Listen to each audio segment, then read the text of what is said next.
Off the Grid is a new battle royale extraction third-person shooter that just launched in early access on multiple platforms. I played the game, and let me tell you soldiers, I did not get a good first impression. Oh my god, the game is... Whoa! Hold up. I died. Off the Grid was supposedly the game to evolve the battle royale genre. Before entering a match, you choose a loadout with weapons, attachments, and abilities, alongside consumables like armor shields and health packs. The goal is then to survive by extracting loot scattered across the environment, while also working with your teammates to eliminate enemies, until you are the last man standing. Time expired. Teardrop op failed. Let's check this area out. Oh, I got him! Enemy down!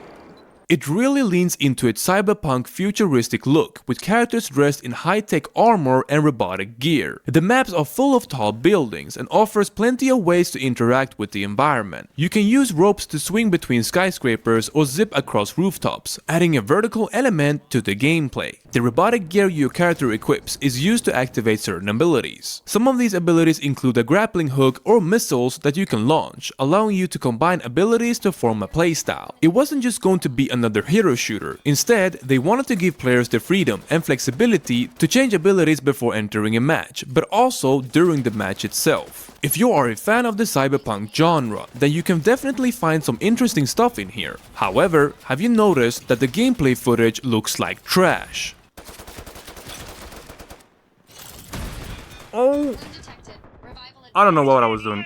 I don't know, I used an ability, I suppose. Well, that's because Off the Grid is one of the most unoptimized games I have ever played. At first, I experienced constant crashes and error messages, and when I finally managed to get into the game, my frame rate dropped significantly. The gameplay footage you're seeing isn't due to a bad PC. Trust me, I'm not exaggerating here, many other players have reported similar issues. The game is poorly optimized, even on Xbox and PlayStation consoles. Lowering the quality to the lowest possible settings didn't help either. I mean, they were bragging so much about developing this game in Unreal Engine 5, and talk about not being able to fully utilize its potential. I've never had performance problems with any other battle royale game, and it becomes an unplayable mess due to constant lag and screen stuttering throughout most of the gameplay. Look, I told myself that I will keep giving the game a chance despite having really bad performances, but I had to wait forever just to find one match. I've been waiting for a total of 30 to 40 minutes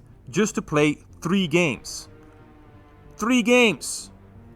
Okay, so now just matchmaking failed after 10 minutes. The matchmaking would cancel after 10 or 15 minutes, and I couldn't find enough players in the queue. In most battle royale games, if you die, you are able to quickly queue up and jump into another match. The idea is to get in and get out fast, but that's not the case here. It leaves a terrible first impression, because most people today don't have the patience to wait more than 5 or 10 minutes for a single game. I find this interesting because I'm fully aware of other content creators playing this the other day, including Dr. Disrespect, Ninja, and Tim the Tapman. And so I told myself, well, if I can barely even play this game, I may as well just look at some of the other stuff that they have going on. And oh boy, did you know that Off the Grid is an NFT blockchain game? Yep, that's right folks, they have embraced the whole play to earn model, despite how heavily it's been criticized in recent years. They argue that you don't truly own the items you buy or loot in traditional free-to-play games, and that they are reinventing the system so you can own and train what you earn. I mean, sure, it sounds great on paper. Imagine never having to work another 9-to-5 job, so you can sit at home and play video games all day. But the reality is that if you look at most NFT games, almost all of them have failed because the game itself is never really that good. Gun is the official token of the Guns platform. It is used to trade and buy items on the marketplace, including in games like Off the Grid. The cryptocurrency itself hasn't been released just yet, but my understanding is that you will be able to buy this token with real money and then use them at the marketplace to buy weapons, attachments, and robotic equipment, with tiers ranging from common all the way to epic, giving you an early game advantage over other players. Basically, they're allowing pay-to-win practices, because you can purchase the best weapons on the marketplace and then customize your loadout to be much stronger than your opponents. Now, if you don't care about NFTs and blockchain, well, that's fine, because you can play off the grid without ever having to interact with that aspect of the game. You can earn guns tokens as free to play, but it will take much longer to farm them. For example, you can complete daily, weekly, and monthly missions, as well as extract something called hexes, which are sort of loot boxes that you find in the game that will reward you with things like weapons or attachments. But wait a minute, you cannot even sell any of your items at the marketplace unless you are a subscriber. There's something called OTG Pro that gives you a bunch of benefits as well, such as extra earn rate of currency or the ability to unlock a battle pass. You can purchase this OTG subscription with 999 gun tokens, or you can spend $13 a month. This means that the only real way to earn the gun token as free to play is to truly play the game for as much as you can, and that will take you quite some time. As for the gameplay itself, well, it's really hard to give any credit to a game if it's barely playable. The gunplay feels terrible, it's neither smooth nor responsive, and the same goes for the abilities that you use. Overall, it's just a poor demonstration of how to develop a shooter game using the Unreal Engine 5, and for the record, most people don't care about stupid NFTs. That's always been the issue with these NFT games. They focus on monetization first and gameplay second, which has proven to be a recipe for disaster. Anyways folks, take this with a grain of salt, but I'm just being completely honest with my first impression. I like a lot of the visuals and the overall setting of the game. The cyberpunk futuristic theme with a cool user interface and good graphic quality, along with the cool looking characters, all of these look great on the surface. But none of that really matters if your main focus is NFTs, along with the poorly optimized game and generic gunplay. I don't think for a second that this game is going to beat Apex or PUBG in the Battle Royale format, and if anything, it may just be dead on arrival.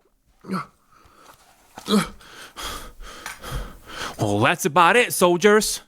I am out.